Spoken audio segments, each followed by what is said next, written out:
Hi hello வணக்கம் மக்களே. நீங்கள் கரூருக்கு நிறைய பேர் போனவங்களா இருந்திருந்தீங்கன்னா உங்ககிட்ட நான் ஒரே ஒரு கேள்வி தான் கேட்குறேன்.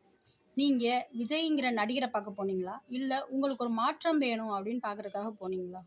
நீங்கள் மாற்றம் வேணும் அப்படின்னு பார்க்குறக்காக தான் போனீங்க அப்படின்னா உங்களுக்கு நான் சொல்கிறது சரியான்னு பாருங்கள். முதல்வர் தான் கரெக்டாக சொல்கிறாருல்ல, வதந்தியை பரப்பாதீர். வதந்தியை ஏங்க பரப்புறீங்க? பொய்யா? உங்ககிட்ட உண்மைன்னு தெரியுமா? உங்களுக்கு அவ்வளோ கான்ஃபிடென்ட்டா? விஜய் உங்களை பார்க்க வர்றதுக்காக கேஸ் போட்டார்ல, எனக்கு பெரிய இடம் கொடு அப்படின்னு சொல்லிட்டு. அப்போ அது அவங்க கொடுக்கலையில, பிரச்சனை வந்ததில்ல. பிரச்சனை வரும்போது நீங்கள் எவ்வளோ ஆதாரங்கள் பார்த்துருப்பீங்க, வச்சுருப்பீங்கல்ல.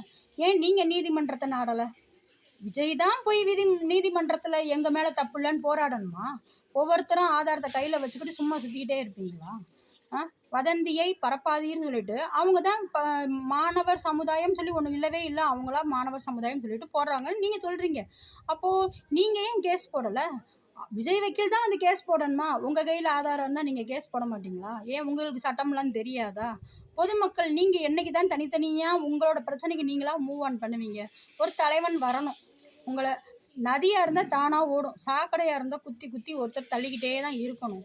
அந்த குத்தி தள்ளுறவர் மேலே தான் அந்த சாக்கடை வாடை அடிக்கும். அவர் தான் அந்த கஷ்டத்தெல்லாம் அனுபவிக்கணும். அப்படி தானே?